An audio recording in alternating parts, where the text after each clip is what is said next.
you're probably thinking I eat pretty healthy. Relax. Everyone thinks that, including the person who just ate a kale salad, chased it with a bottle of fruit juice the size of a gas can, and called it self-care. For decades, we've learned how to eat from cereal companies, diet gurus, and guys selling protein powder out of their car trunks. And somehow when it didn't work, we blamed ourselves. Not the marketing, not the lies, us. This isn't a new diet. There's no clean eating, no detox, and definitely no superfoods harvested from a mystical mountain by monks. Just 30 uncomfortable truths about nutrition and the polite little lies we've been swallowing for years.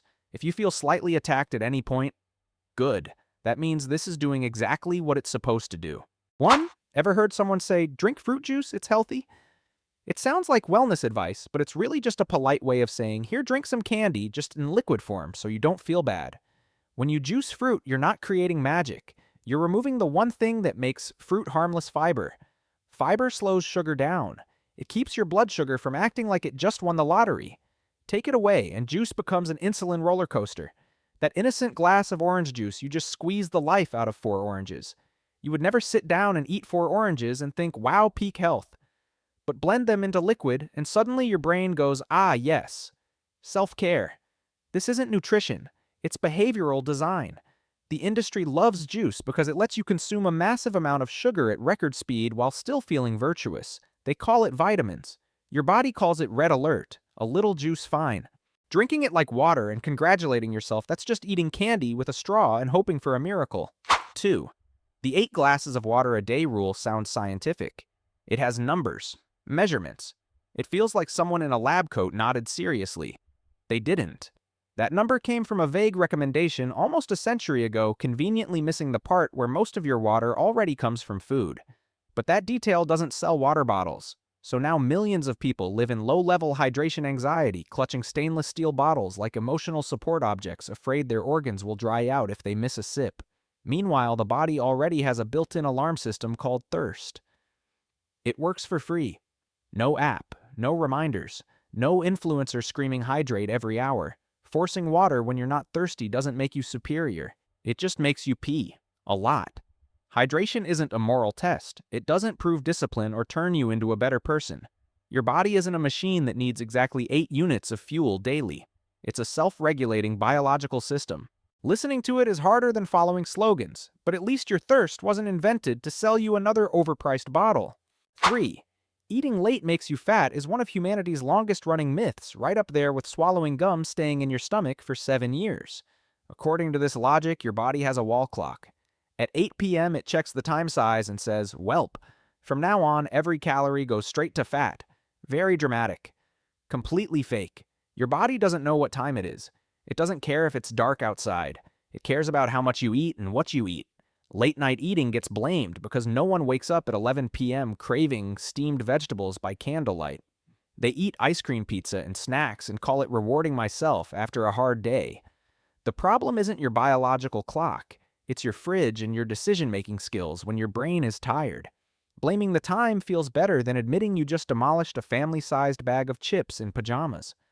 Calories don't shapeshift in the dark. They add up when you eat more than you need. The clock has nothing to do with it. 4. The words natural and organic have magical powers. Slap them on a package and suddenly a cookie gains moral status. It's no longer a cookie. It's a conscious choice. An act of self-love.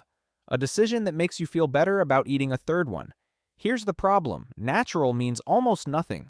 Arsenic is natural. Snake venom is natural. Poison ivy is extremely natural and deeply uninterested in your well-being. Organic only describes how something was grown, not whether it's good for you. Organic sugar is still sugar. It just grew up on a more expensive farm. Marketing loves these words because they target your conscience. You're not buying food, you're buying the feeling of being a good person. An organic cookie lets you believe you're closer to nature even if it's still refined flour, sugar, and oil with a higher price tag. There's no moral food, no sinful food, just food and how much of it you eat. But that truth is hard to sell. A green label and a vague promise are much easier. 5.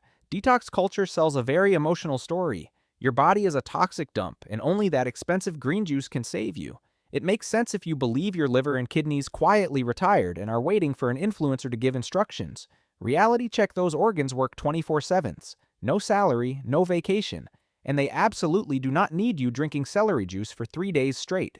Juice cleanses don't remove toxins. They remove money from your wallet, food from your stomach, and joy from your life for 48 hours. You don't feel lighter because you're cleansed. You feel lighter because you didn't eat. That's not biology. That's starvation with better branding. The funniest part is how the detox industry pretends your body is incompetent. Like, wow, millions of years of evolution, and you still can't detox. Good thing, there's this $79 juice. Meanwhile, the only thing truly cleansed after a juice cleanse is your schedule and your social life, because no one wants to be around someone who's hungry and angry. If detox actually worked, hospitals would replace dialysis machines with juice bars. They haven't, because science doesn't collaborate with marketing. 6. Brown sugar versus white sugar is a perfect example of how humans lie to themselves in very polite ways. When you choose brown sugar, your brain whispers, "I'm being responsible." The truth is far less romantic. Brown sugar is basically white sugar with a little molasses sprayed back on. It's a fake tan for carbohydrates. Yes, molasses has minerals, but the amount is so small that if you're eating brown sugar for nutrition, you should probably reevaluate your entire life strategy. The health difference between brown and white sugar is roughly the difference between smoking with a filter and smoking without one. You're still smoking. You just feel better about it. Marketing loves brown sugar because it sells the idea of rustic, natural, and less guilty. Your body does not care about color. It sees sugar and reacts the same way. Insulin doesn't stop to think, oh, this one's brown, I'll go easy. Choosing brown sugar doesn't make your coffee healthier. It just makes it easier to fall asleep inside the illusion that you did the right thing. And that illusion is exactly what the food industry sells best, peace of mind, while you're still doing the same thing. 7. Himalayan pink salt looks sacred. It's pink, it sounds spiritual, and it feels like it was mined by enlightened monks on a snowy mountain. Reality is much less poetic. Chemically, it's still salt, about 98% sodium chloride. The same thing is sitting sadly in your kitchen cabinet. The rest is trace minerals, which sounds impressive, until you realize the amount is so tiny your body barely notices. People say pink salt is better because it's natural. Natural does not mean beneficial. Radiation was natural once. The funniest part is that many people ditch regular salt for pink salt without realizing they also ditched iodine, the nutrient added to salt, to prevent thyroid problems. So you pay more money for a salt that is actually less nutritionally useful. That's not a health upgrade. That's a downgrade with better branding. The wellness industry sells pink salt not because it works better, but because it makes you feel like the kind of person who cares about their body. Your body does not care. It needs sodium, not a Himalayan backstory. But selling pink crystals is easier than selling the boring truth that salt is salt and color won't save your diet. 8. Breakfast is the most important meal of the day sounds like ancient wisdom carved into stone next to the 10 Commandments. In reality, it was aggressively promoted by cereal companies in the 19th century, people deeply invested in their health, especially the health of their profits. They needed you to believe that skipping breakfast would cause your body to collapse before 9 a.m. Your body does not have a nutritional alarm clock. It doesn't wake up at 8 a.m. screaming, "No bread." Guess we're shutting everything down. For some people, breakfast helps with energy and focus. For others, skipping it causes zero disasters. Advertising hates flexibility. It prefers simple rules that sell in bulk. The real issue isn't whether you eat breakfast, it's what you eat. A bowl of sugar-loaded cereal at 7 a.m. isn't magically superior to a decent lunch. But marketing convinced you that eating sugar early is somehow better than eating sugar later. Breakfast is the most important meal isn't science. It's a slogan. And like all good slogans, it makes you feel guilty when you don't follow it, then encourages you to buy another box just to be safe. 9. Coffee makes you short is one of the most terrifying stories ever told to children, right up there with swallowing seeds growing trees in your stomach. According to this logic, coffee is a dark force, slowly shrinking your bones one sip at a time. If that were true, New York City would be knee-high by now. There's zero scientific evidence that coffee stunts growth. Zero. Not a little. Not maybe. None. Height is mostly determined by genetics, overall nutrition, and sleep. But coffee makes a convenient villain. It's stimulating, popular, and it makes adults feel responsible when they say, "Don't drink it." The real proven side effect of coffee is much simpler. Drink it too late and you won't sleep. Poor sleep can indirectly affect growth in kids. That's not coffee's fault. That's the fault of drinking it at 9 p.m. and then wondering why you're wide awake at 2 a.m. Coffee doesn't steal your height. It just exposes how much we enjoy scaring people with stories that sound scientific but are really just rumors with caffeine added. 10. Microwaves were once treated like devices from hell, a futuristic radiation box designed to kill all nutrients in your food and possibly your soul. The word waves alone made people imagine glowing meals straight out of a sci-fi movie. The reality is much funnier. Microwaves don't destroy nutrients. They heat food quickly by vibrating water molecules. Quickly is the key part. In cooking, the real enemies of nutrition are time and water. Boiling vegetables in a big pot until they're limp is a fantastic way to retain water-soluble vitamins without saying goodbye. Microwaves usually use less water and much shorter cooking times, which often helps preserve nutrients better than traditional boiling. But that explanation isn't scary enough to spread. Saying microwaves destroy food sounds more dramatic than saying boiling water is the real criminal. Microwaves don't kill food. They just reveal an uncomfortable truth we prefer fearing new technology over questioning our old habits. And so the innocent box keeps taking the blame while the boiling pot stands in the kitchen quietly laughing. 11. Eating fat makes you fat is one of the most successful marketing phrases in history because it's simple, scary, and clearly wrong. For decades, we were taught that fat was the enemy, something that sneaks into your body and occupies territory like an invader. The result? An entire generation switched to low-fat diets and then acted shocked when their pants still didn't fit. When the food industry removed fat, it wasn't out of kindness.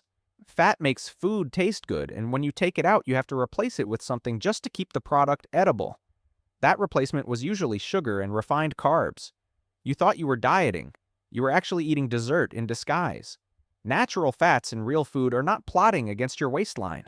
They help you feel full, stabilized blood sugar and make food taste like food. What actually makes people gain weight isn't fat itself, but eating too many calories from ultra-processed foods, regardless of where those calories come from. But blaming fat is easier. It lets you believe the problem is one single nutrient, not the entire food system. And so we threw low-fat, high-sugar parties and wondered why our bodies refused to cooperate. 12. Eggs and cholesterol were once treated like hazardous waste. Egg yolks were separated, discarded, and stared at with suspicion as if they were personally plotting to clog your arteries just by existing. It was very convenient to have a small round object to blame for all of humanity's heart problems. The truth is far less dramatic. Your body makes most of the cholesterol it needs all by itself. When you eat more, it simply produces less. A pretty intelligent feedback system that existed long before nutrition labels. For most healthy people, eating eggs increases flavor, not heart disease risk. The real enemies of your heart aren't eggs. They're trans fats, excess sugar, and ultra-processed junk food. But those are harder to demonize. They aren't cute, round, or easy to draw scary diagrams of. And they often come labeled as convenient. Throwing away the yolk makes you feel disciplined. It also means you just threw away vitamins, healthy fats, and the best tasting part. Eggs didn't betray you. They just became the perfect victim in a nutrition story that needed a simple villain to sell. 13. Carbs aren't the enemy, but they've been cast as the main villain in a low-budget nutrition movie. In that movie, carbs always appear under dark lighting with dramatic music and warnings like "eat this and your life is over." Very intense. Unfortunately, your body didn't watch that film. Your brain runs on glucose. Your muscles like glucose. Even when you eat low carb, your body quietly makes glucose anyway because it needs it to survive. But diet culture hates complexity. It prefers one common enemy everyone can rally against. And carbs with images of bread and pasta became the perfect scapegoat. The problem was never carbs. The problem is the type of carbs and how much you eat. A bowl of oats and a can of soda are both carbs, but treating them as identical is like saying a bicycle and a truck are the same because they both have wheels. Slogans don't have room for nuance. Cutting carbs helps people lose weight fast, mostly because they cut down on food. Fewer calories and weight goes down. That's not biological magic, that's math. Carbs aren't conspiring against you. They were just dragged into a war, and marketing desperately needed to sell more diet books. 14. Gluten has been hated so unfairly that if it were a person, it would have written a memoir by now. In the modern story, gluten is portrayed as a sneaky toxin, silently destroying your health unless you buy the correct gluten-free product. It sounds like a horror movie plot, and it's about as fictional for most people. Gluten is simply a protein found in wheat. For people with celiac disease or true gluten sensitivity, avoiding it is non-negotiable. For everyone else, voluntarily cutting out gluten usually unlocks zero superpowers. In fact, many gluten-free products are actually worse nutritionally loaded with extra sugar fat and refined starch just to make them edible.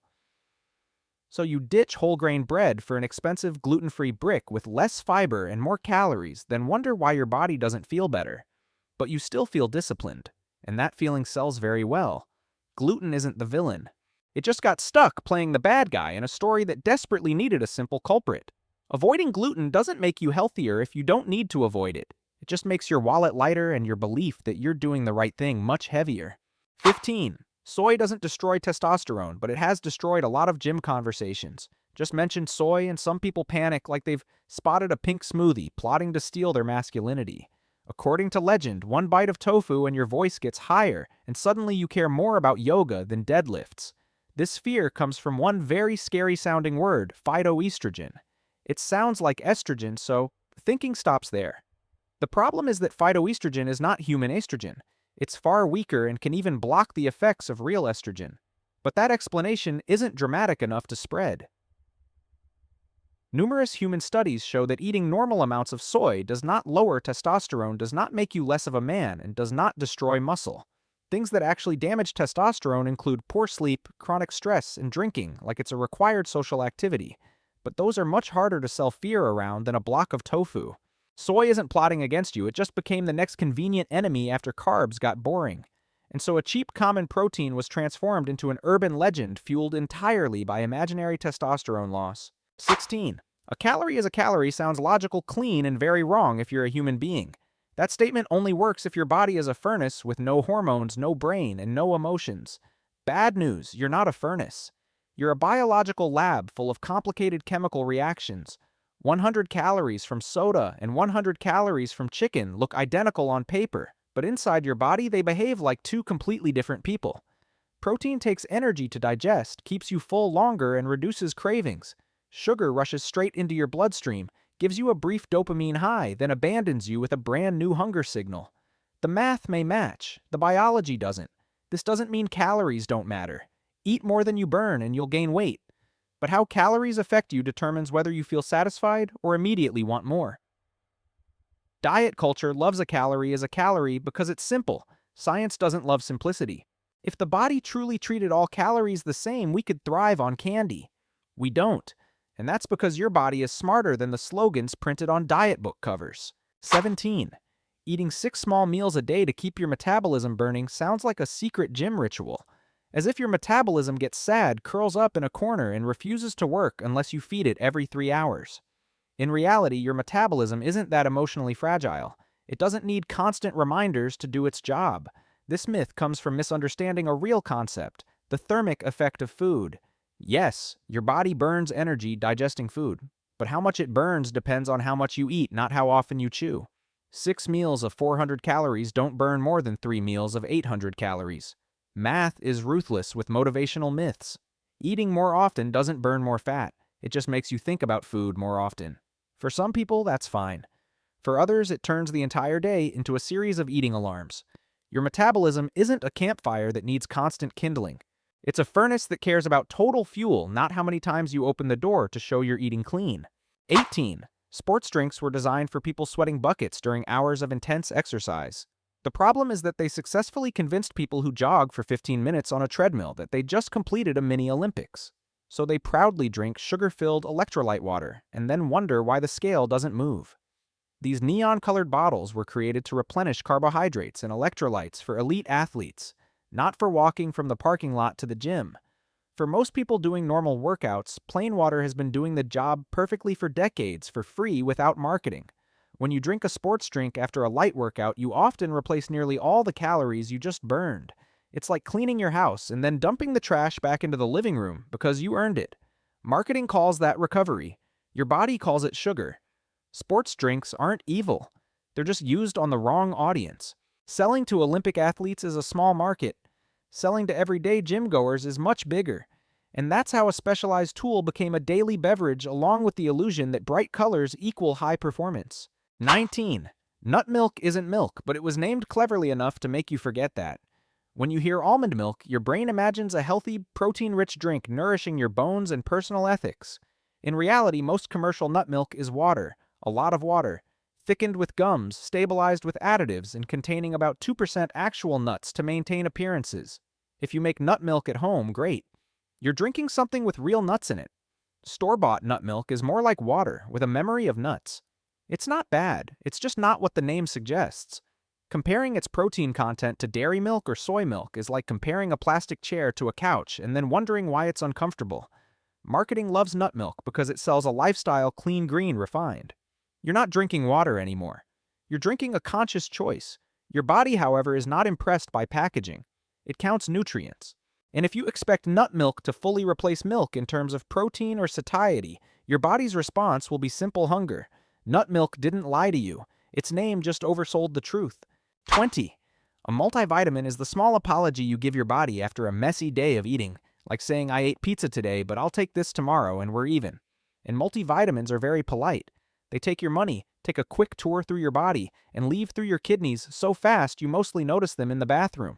For people with reasonably varied diets, multivitamins perform no miracles. Your body absorbs what it needs and gets rid of the rest. That's not failure, that's physiology. But expensive urine doesn't sell well, so the industry calls it health insurance. Of course, some people genuinely need supplements, pregnancy, strict vegan diets, and diagnosed deficiencies. But taking a multivitamin to compensate for a bad diet is like putting stickers on a sinking ship and hoping it floats. That tiny pill makes you feel responsible, and that feeling is extremely valuable in the marketplace. Nutrition doesn't work like a reset button. You can't eat poorly and expect a tablet to fix everything.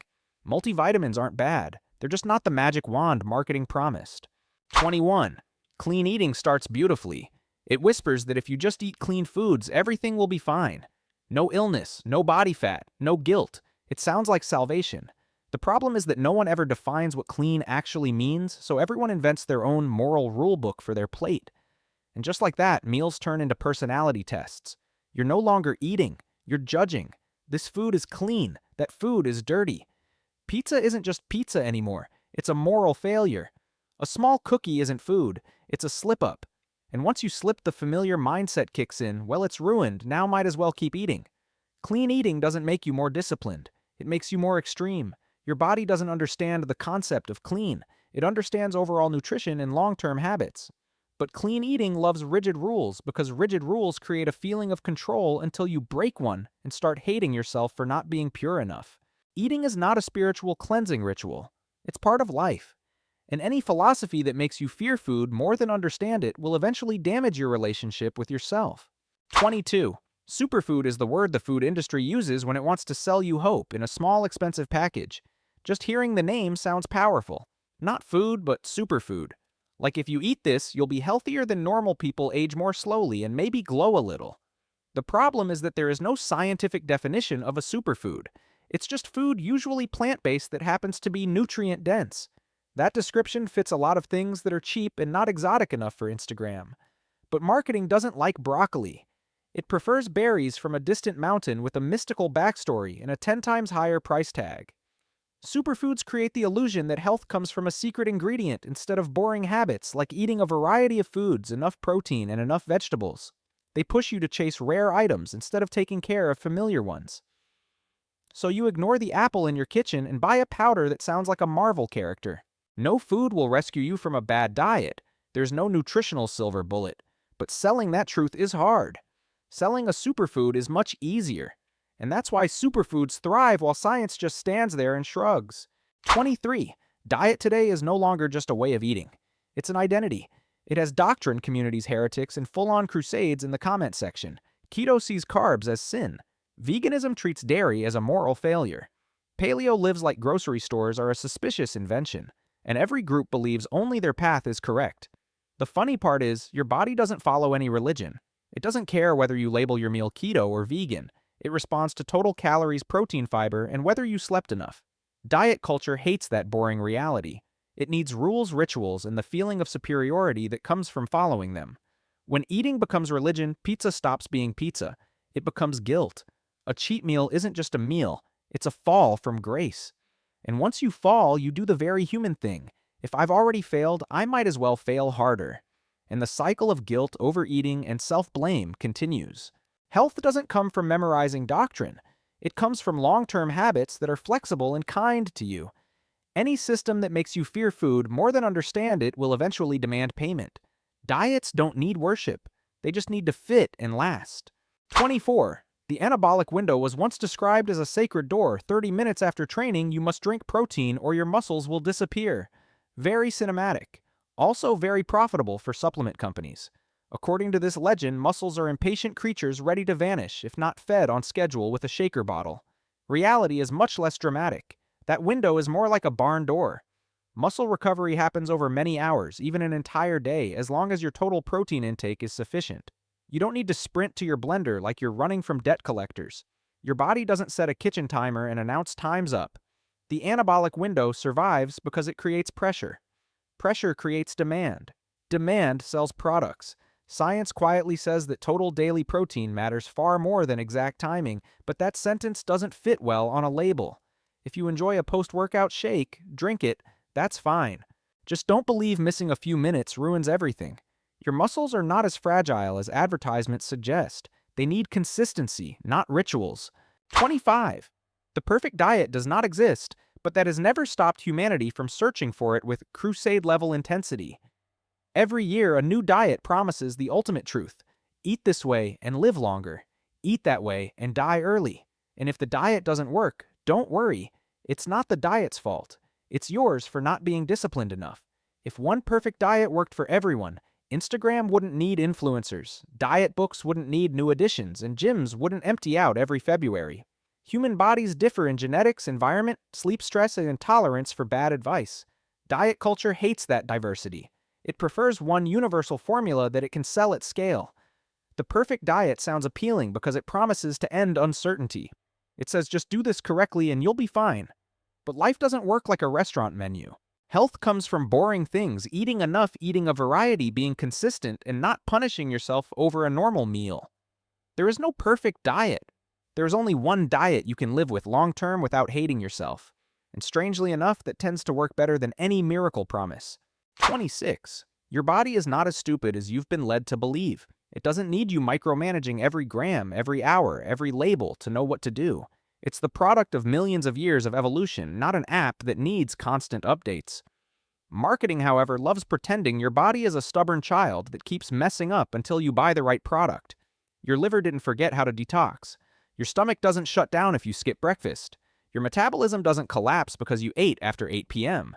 Most things sold as solutions are really just fear wrapped in nicer packaging.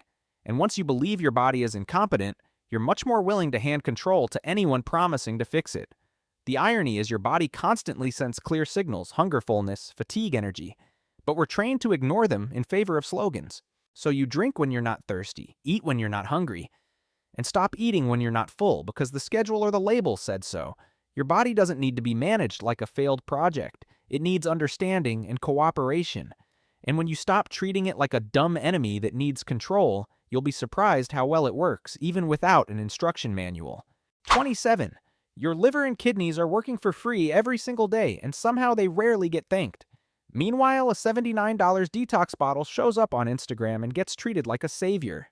The detox industry tells a touching story. Your body is a toxic landfill, and your liver and kidneys have basically retired.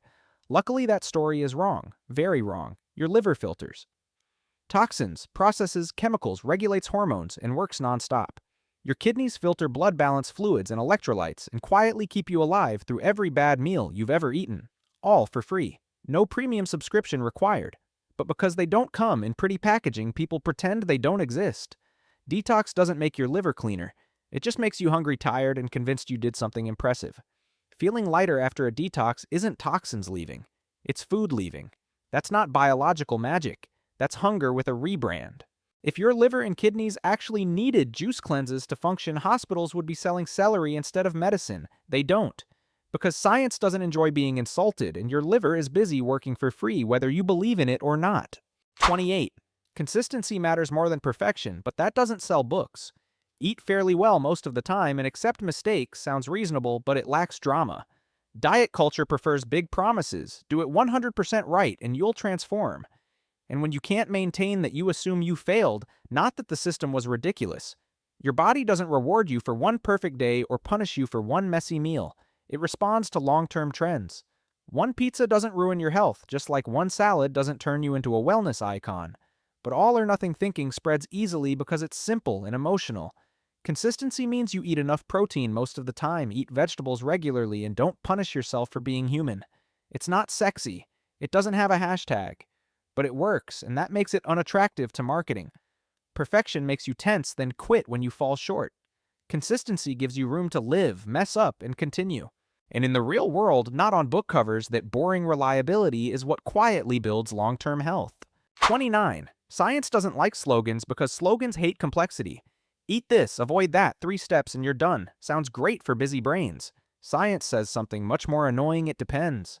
Depends on the person, the context, and the overall picture. And nothing kills viral potential faster than the phrase "it depends." Slogans exist because they make you feel in control. They're neat, memorable, and give you the sense you're doing the right thing.